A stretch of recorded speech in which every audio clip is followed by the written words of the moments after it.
Hey, YouTube Live is telling me I'm live, so I'm going to believe that I'm live. I hope you'll believe that I'm live too. We're in week four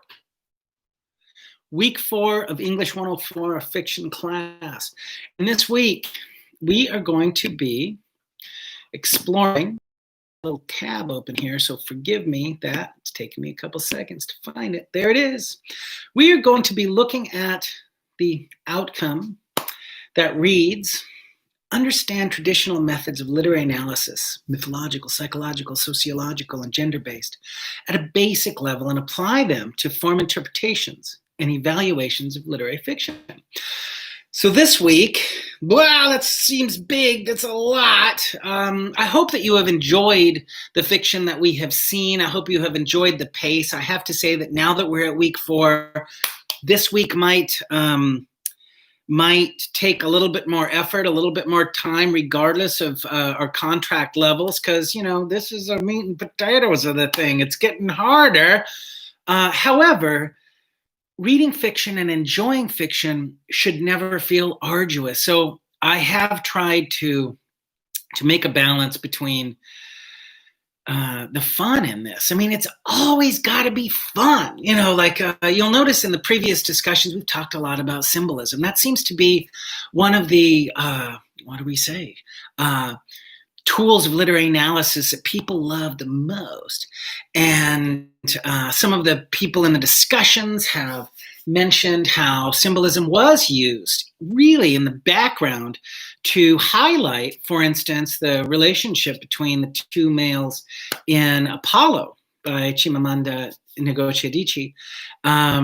Some going so far as to kind of suggest that residue that came out, the description of that residue was it was symbolic of kind of a different bodily excretion excreted by males. And yes, so sometimes fiction has this way of sort of presenting a feature in one way, like hills, like white elephants. Okay, so that's happening this week too. But just to say, and I don't want to jump around too much, but to go back to that kind of white goo that came out of the boy's eyes, there's a kind of a white goo thing happening in that story, and it's really because that culture is very, very oppressive toward homosexuality.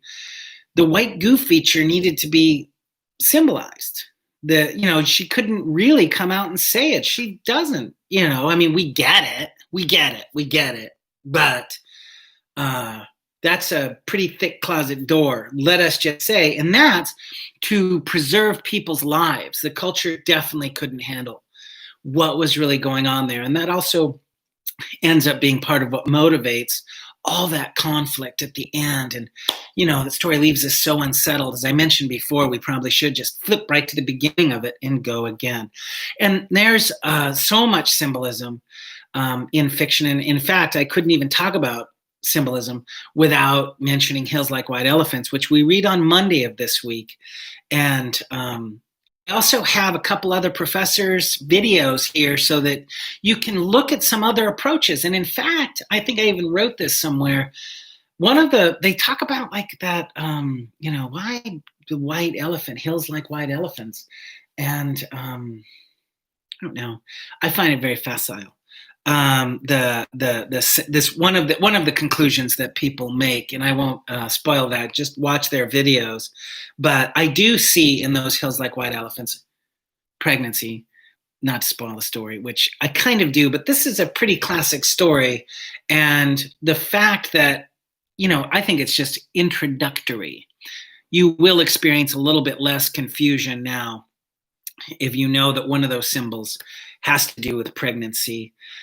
And what's beautiful about it is that effect of the natural world on the plot and conflict inside the story. And very often we have a relationship between setting, like the descriptions of that natural world around characters who are in conflict with one another, and the very nature of the participants in the story itself.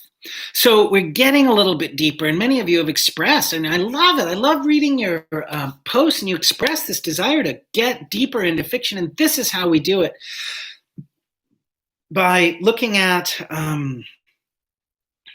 different questions. By looking at different questions, and I'm going to take us right to our course now, and I will find our course. I did find our course to week 4.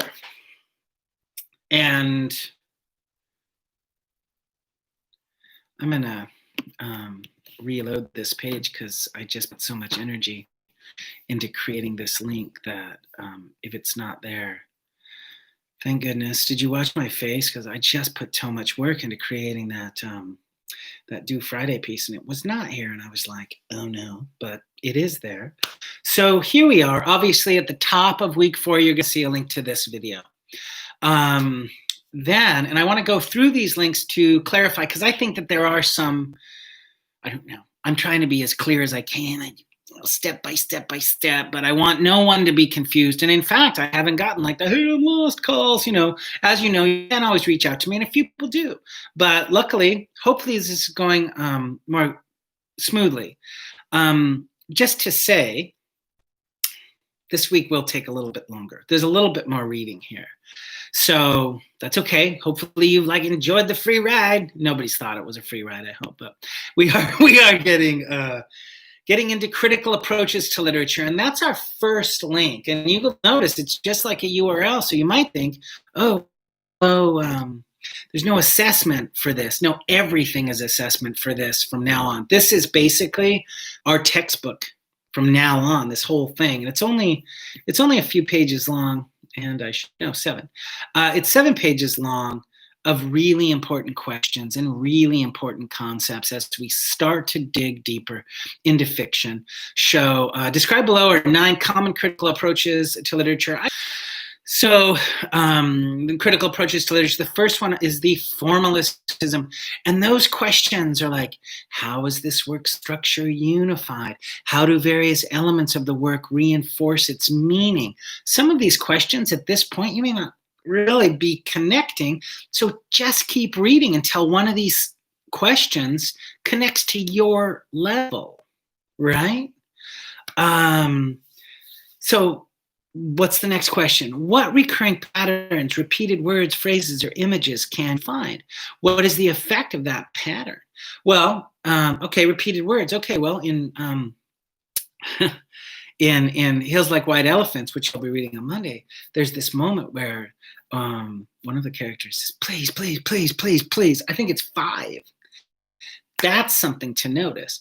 Or, for instance, in a story, you see repeated references to, say, nunchucks, right? So, I mean, if the image is to this repeated kind of kung fu thing, wait a second, that probably means something. So when you start to see things showing up like a clock, so since that's very common in fiction, if you begin to see the clock's ticking, he heard the clock, they saw the clock, they watched the clock, right? There's going to be some reason for that. If it's a candle, very often it's that same reason too.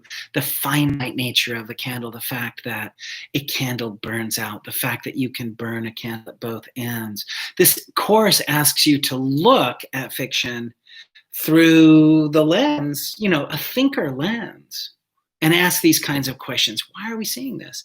How does repetition reinforce the theme? And of course, so these are these. So now, hopefully, that's this section of our document. And I'm not going to read the whole document to you because I don't like to make enormous videos. I know this one will be a little longer than usual, but get in there. And I realize that reading all these questions, you might feel like it's a nuisance, but it is, of course, our class. So we have to do it. Biographical criticism. Great questions. What aspects of the author's personal life are relevant to this story? Sometimes we'll know, and sometimes we won't have a sense. Should we look up an author? Absolutely. You can. I mean, Twitter makes things amazing. I'm not a huge evolving technology or the fact it's kind of absorbing our brains. In fact, What is the dilemma? Is it the social media dilemma? What's the name of that? The social dilemma. I think it's called the social dilemma. I can't require it. I cannot require it, but I strongly urge it. I strongly urge it. I believe that it's a a Netflix documentary. If you have friends, whatever, have them just point their phone at it and beam to you. Watch it with people on Zoom or something. Boy, the social dilemma. It's remarkable. It's remarkable. So in some ways, our beautiful social media landscape allows us to get in touch with authors that we would never meet. But it also, wow, what a weird dark side thing that was. That is an incredible documentary about basically it's called the extraction paradigm. And they're just literally extracting the data that they get from us. They're selling us. So we're using those social media services. It's true. This is not the psychotic ravings of a madman. That's science. Anyway, check out oh, no, I love my social media. I'm going to watch the social dilemma and prove that Risley wrong. Please do. Please do. But again, I only mention that by way of saying this biographical approach. The questions that we ask from it. Does the writer challenge or reflect the values of her contemporaries? What seems to be the author's major concern, right? So in the case of Hills Like White Elephants, the challenges, difficulties of relationships, huge challenges. Other people will see different things. I hope that you're also getting that. I think that as we explore a lot of different questions around fiction, there isn't necessarily always one right answer. There might be sometimes. Sometimes there is one, but I'm not a huge advocate of a professor who seems to know everything. What I'm really more curious about is how you improve as you begin to read short stories and to pick things up, to begin to notice those repeated images or those repeated moments, or maybe even little quirks. So let's just historical criticism. How does it reflect the time in which it was written? Now watch, I'm going to jump criticisms here to model for you. Historical criticism is necessary for Hills Like White Elephants because it is a very old story, and it is, not to spoil it, but I have to kind of, it is about abortion. That's their conversation. It was really bad. The male in the story keeps saying they just let the air in. Oh gosh, we could also look at that under gender. Of course, why does he say that? Why does he? I want to throw up when I think about him saying they just let the air in. It's a vastly more invasive kind of procedure, especially in the late 20s, early 30s, when that story was, really popular. Wow, they just let the air in. Oh, if you're, kind of get the chills. Just how he's. I'm lecturing and I don't want to. I love fiction. I wish you were with me. We could do it, but I want you to have these experiences yourself. But if you get the feeling he's a little insensitive, it's certainly a feeling that I get. Other questions from historical criticism. How does it reflect the time in which it was written? Right? That hiddenness, the fact, okay, see, I'm going to answer all the questions. Don't want to. Story. How accurately does the story depict the time? I would say so. All it would take is one, just to find out the laws about that, even in Spain, where this story is set, where it was a Catholic nation. Absolutely not appropriate kind of conversation. What literary historical influences help to shape the form and content? Oh boy. So some of these questions are going to be well beyond us. Wow, man. Hemingway kind of almost single-handedly invents the clean line. So what literary or historical influences help to shape that?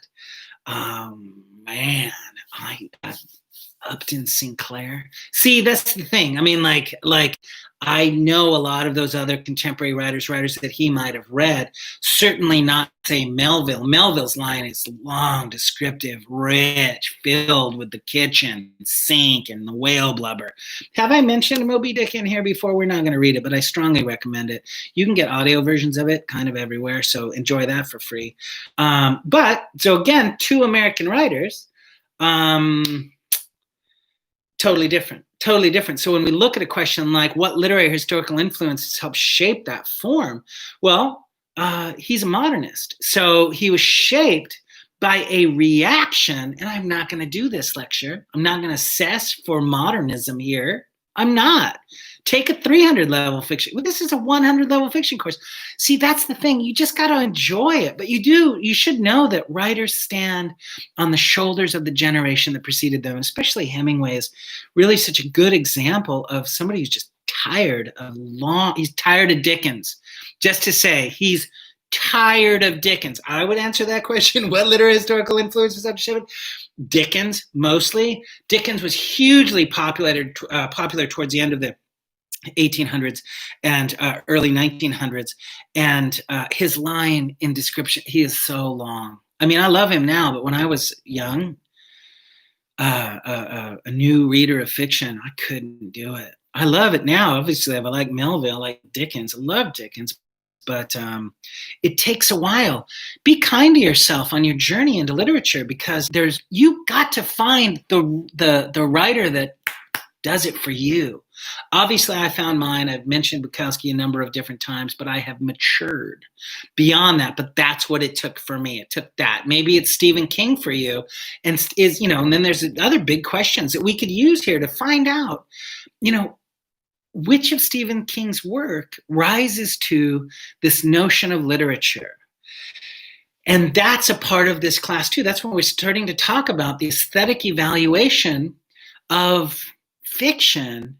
Some of it is literature, and we get to start asking questions like, what is literature? Well, I would say the one thing that literature is it's lasting. Certain stories last, certain stories don't. I mentioned Dickens to you and Hemingway. They're long dead. Early parts of Dickens, late 1800s, Hemingway, early 1900s. But I can mention to you a guy I was just reading, Mickey Spillane. I had to remember. So you shouldn't even remember. They made his books. They were still making his books into movies in the 70s. Spillane, but just a little moment. I should probably see how long I've been talking. But then again, maybe not. I should actually see if I'm still alive, and I am. I did that. So yeah, and there's a ton of, you guys probably don't even know who Dashiell Hammett is. And Dashiell Hammett is, of course, the detective writer who, although I enjoyed reading Explain, I was reading it out loud to my wife, and she was like, shut up. I can't stand it. She can't. It's, and again, an application of down. So there's a kind of approach. We ask these questions. Why is it that the men are doing everything and the women aren't? That's how that's how we begin to turn the mirror back onto our lives. My dog is growling. Why? What's up? Oh no, it's like a ghost. He totally sees a ghost. That's where my brain goes. But again, that's what literature does too. I can't help him right now with his ghost problem because I just got to finish this and I'm on YouTube Live and you can't stop. So I hope you're enjoying this. Look, here's that gender criticism. Now, it used to be that we would have a whole separate area called feminist criticism, but now we sort of just have gender criticism. So it's much broader, but gender criticism, it embodies feminist approaches and so-called masculinist approaches, which I can't even imagine. Although, if you don't be curious about this, this is a 100 level class. But if you are an English major and you're going to go into 200, 300 level, you can look up this like so-called masculine approaches that Robert Bly came up with. I'm scanning down here. Such attitudes by questioning, for example, why none of the characters in Shakespeare's play Othello ever challenged the right of the husband, Jiminy Christmas, to murder the wife accused of adultery. Absolutely. Cultures. So deep. So how are women's lives portrayed in the work? How are their bodies portrayed? Are they always prone, lying somewhere, going weeping? Or are they out there strong? Are they the detective? Are they... How shallow am I that I influenced by the writer's gender, usually with the many, many things, and great. Look at the Disneyland of Mexico. Come on, right? So we've got biographical approach there, right? But we also have kind of a feminist approach. I can't. It's what? I'm sorry, there is a ghost. He's just being a dog. I'm going to quit what we're doing this and let him out. I promise. Can we go faster? So, Annie, come The approach reflects the effect that modern psychology has had upon both literature. He's so just growling. It's just another day. In fact, it's sunny. Do you know what? I am going to let him out because he's really annoying. So don't go anywhere. I'm talking to you still, and you're probably thinking, Razzie, why not just edit that and then, what, dude? Oh my gosh. Oh, dear diary. Today my fiction teacher made a video where he got up talking to his dog. That happened. Keep a diary. Keep a diary because you're going to want to remember everything that happens. Beautiful. Was that a reference to dogsdays.com, which is, I'm sort of a narcissist that way. Look at questions that they ask. What forces are motivating the characters? Like, wow, like, oh man, Hills Like White Elephants, to be sure, right? Is it fear of commitment that's motivating that male character? And that one may be, which behaviors of the characters are conscious ones? Isn't that nice? Which unconscious? Beautiful. So, so this is such a rich approach. Is he even aware what a horrible person he is? I wonder. My dog is still acting super bizarre. Super bizarre. My apologies, everybody, but I hope it's fun. I should be like you're in my living room, which you are. What conscious or unconscious conflicts? Oh, man. Pick that one for that. Oh, man, right? How does she feel about what he's proposing? And what does she want? What does she want? What does she want? I want to answer all questions, but I can't. I have to let you swing around like acrobats at the circus, given their backgrounds. How plausible is a character's behavior? So often I ask a question like, what is it? And this is in a writing class mostly, but I ask, like, why do we believe this? Are the theories, okay, so anyway, Karen, I'm going to just finish on sociological criticism. Not talk about power, okay? So remember, in any organizational situation, in any cultural situation, we have people that are in power and people who are disenfranchised and out of power. Right? For instance, again, Hills Like White Elephant, who seems to be sort of controlling that situation. That's a good question. It may not even be here. So at a higher level, you're going to start being able to ask your own darn questions about these things. Who's setting the agenda? Who's creating the structure? Like, did I just mention that social dilemma thing? Who is setting the agenda? Who is pushing the technology? Who is turning everybody into robots? Sorry, but so what we do is we develop a skill set, an analytical skill set. You are in the business right now of developing an analytical skill set that not only allows you to analyze fiction, but to analyze what's happening in our world.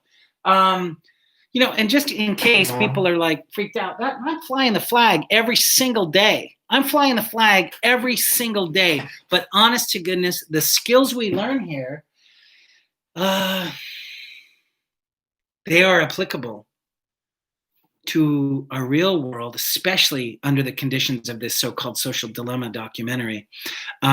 Dilemma. So, I mean, it's probably seems like I'm scattered, but I'm not, because it's about power, and the sociological approach focuses on man relationship to another. It's you know what? I'm sorry that this is from a book, and I should have highlighted power, but I'm highlighting it here. Man's relationship with others in society is always about who's got it and who doesn't. That's what it's about. I'm sorry. I mean, it's always about that. Who's exploiting whom and who's being exploited. And cowards exist in our world to sleep and just kind of go along and not tell the truth.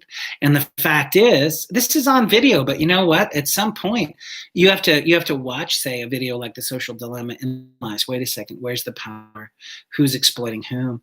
But in terms of our stories, just to bring it right back, but also to make it just explode out, because this is our lives we're talking about. You have got to be intimately engaged in the work of developing that intellectual, analytical skill set, or you can't read your own world. And that's why do you think they pay people more money because you went to college? It's because you exercised this muscle up here. Okay, sorry about that. But so how do social forces shape? Oh, there we are. They're cowards. They're not so cowardly. How do social forces shape the power relationship between groups or classes of people? Absolutely. And I said frigging because it was. time.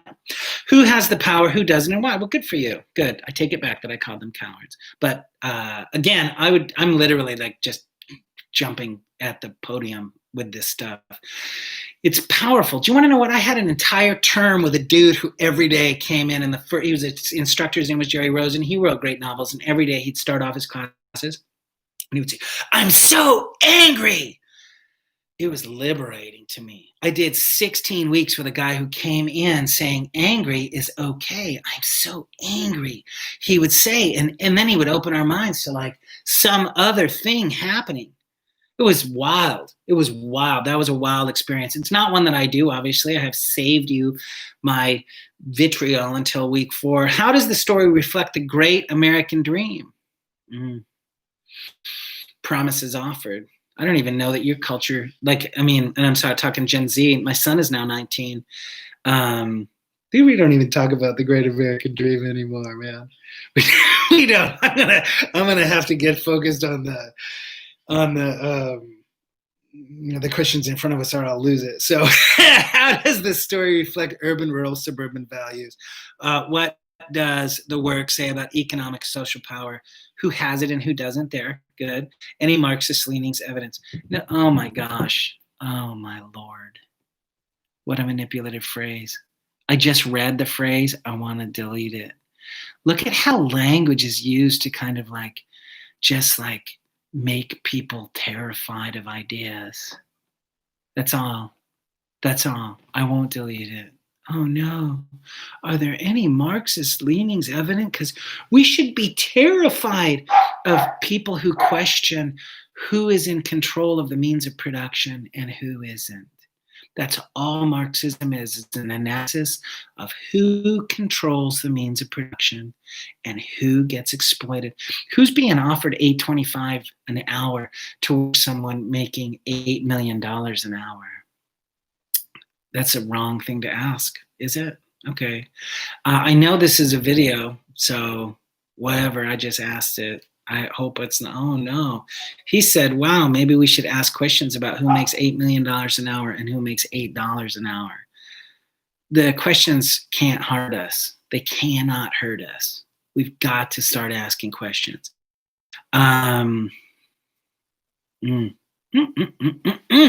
Question number 9 is juicy. Does the work challenge or reform the social order it depicts? Anyway, I'm going to let you have all that fun. I'm going to move on. You read this, though, I'm telling you. I don't know how long I've been going. Please pardon me, but I am having more fun than I thought I would.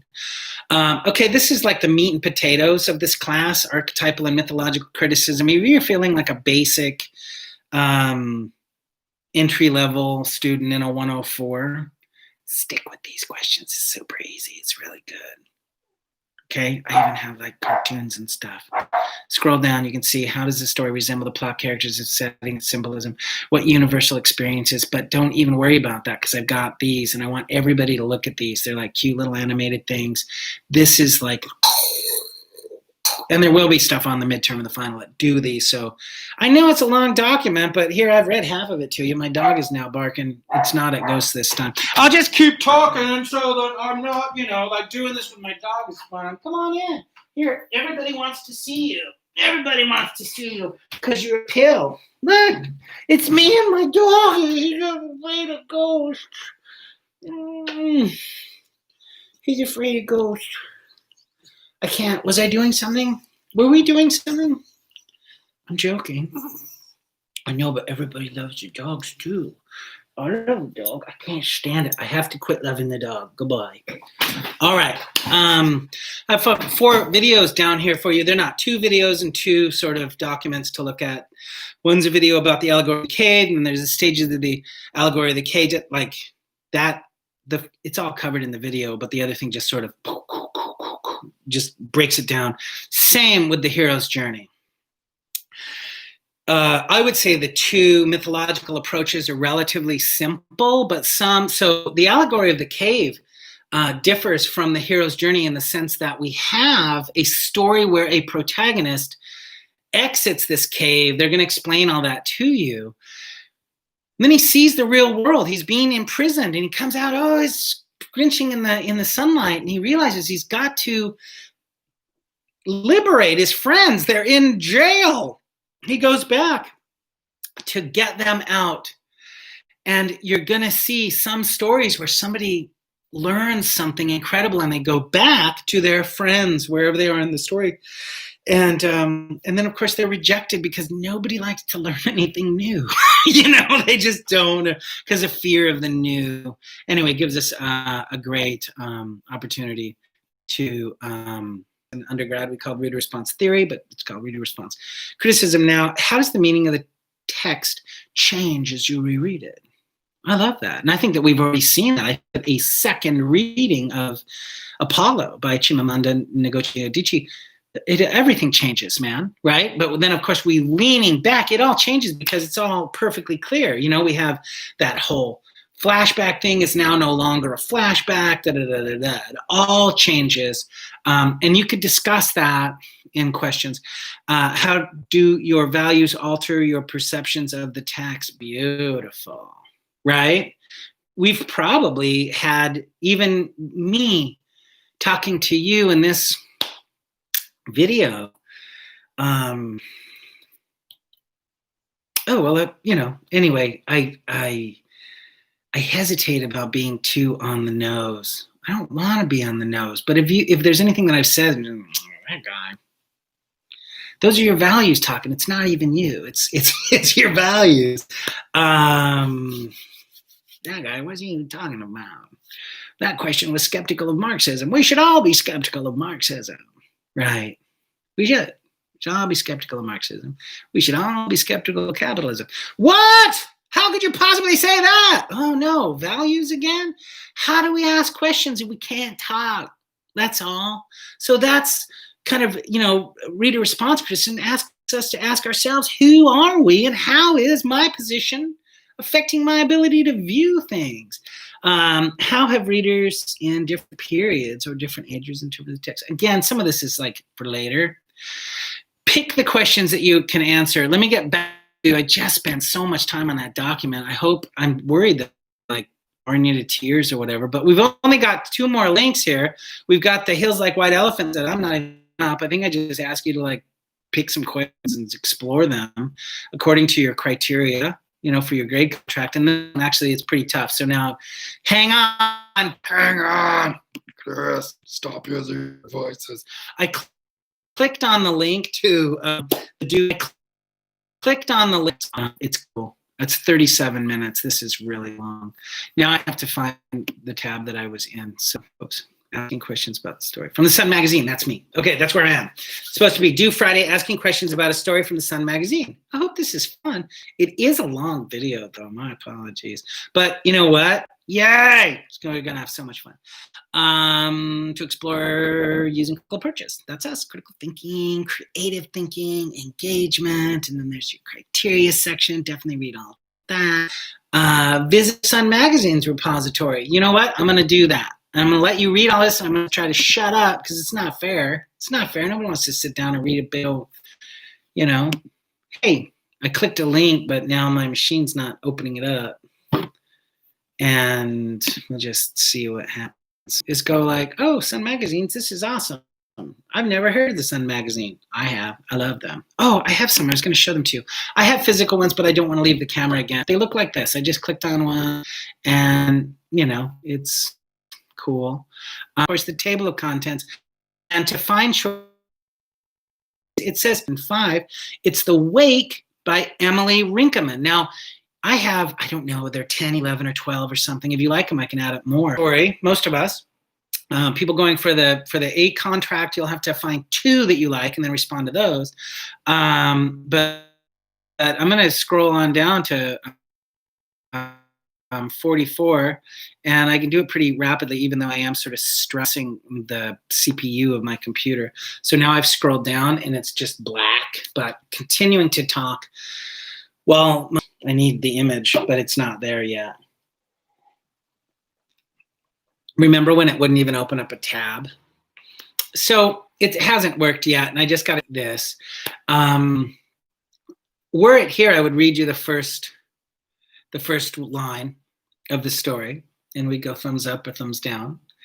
And that's up to you. So you have, I don't know, 10, 12, 18. I can't remember how many are in the little subdirectory I have for you, but a lot. I know it's a lot. And you need to find the one that reaches to you, that speaks to you, and this will help you answer that question about aesthetics. Which do you want to read?